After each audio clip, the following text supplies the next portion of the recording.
we address two questions. The first is the why. Why would one become a hermit? Well, in our first reading from the book of Revelation, St. John the Apostle has a vision. In the vision, he sees a woman who represents Mary. And she is in combat with the force of evil, the devil. And it says, Mary fled into the desert. In a sense, that's what Mary is doing today. Fleeing into the desert. In fact, the word hermit comes from the Greek eremos, which means desert. So, Mary, I'm going to have to use your last name because it's confusing with two Marys. But we'll say the Virgin Mary and Mary.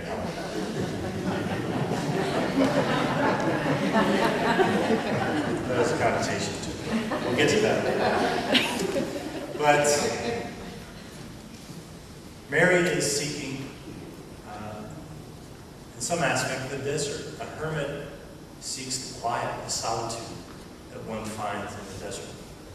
But it's not so much running away from something as running to something. Running to someone. This is a one-word question. Why? Well, we can offer a one-word answer. Love. A hermit loves Christ and seeks him in a very deep and very profound way. One of the very first hermits was St. Anthony of the desert. He lived around the year 300. Early in the church's history. This vocation of hermit has a long tradition in our church, from the very beginnings. In fact, Catholicism wasn't even legalized until 320, and Anthony was already living the life.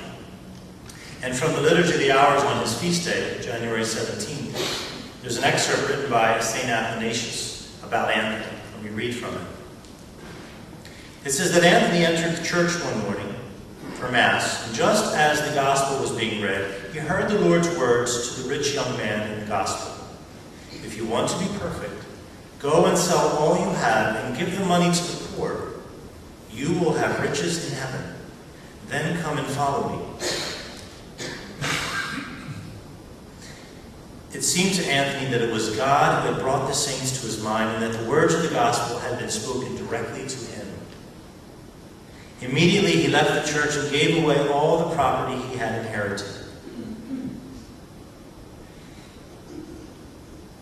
He gave himself up to the ascetic life and kept a careful watch over himself and practiced great austerity. So he took the words of the Gospel literally. Go and sell all you have and come follow me. We're all called to do that. We all would like to do that. We try to do it.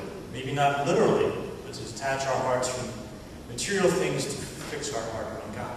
But we need examples. We need people, men and women, to rise up to do it literally, to give away all, to give their heart to God in love. Those who live the vocation of hermit, those who live the vocation of religious life and make the vow of poverty, remind us of the radical call to follow Jesus, to give up all, that nothing is more valuable than him. He asks us, how much do you love me? I give you my life. What are you willing to give me? What are you willing to give up for me? Are you willing to give up entertainments, diversions? Are you willing to give up fancy clothes, possessions? Are you willing to give up relationships for me? Mary is trying to say, yes, I will try to give up all for you. And in doing so, she gives us the example. When we have the religious and the hermits, we can never really be satisfied with our spiritual life, can we? They raise the bar for us. They're trying themselves. They haven't reached the goal, but they're trying. But they raise the bar for all of us. We try to imitate them. So why? Out of love. All spiritual lives seek union with God, communion with God, a union of souls. And the hermit lives it. Mary saw it The union of souls in her marriage to John. A beautiful vocation to which most are called. Two persons come together, and they're united in body and soul.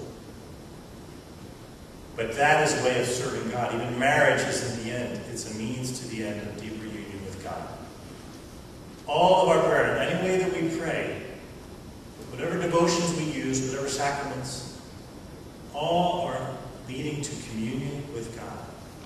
And so any form of prayer we offer should have some quiet time in it. It should lead to some quiet contemplation of God, just sitting in the presence of God and recognizing His presence in our soul, communing with Him in quiet.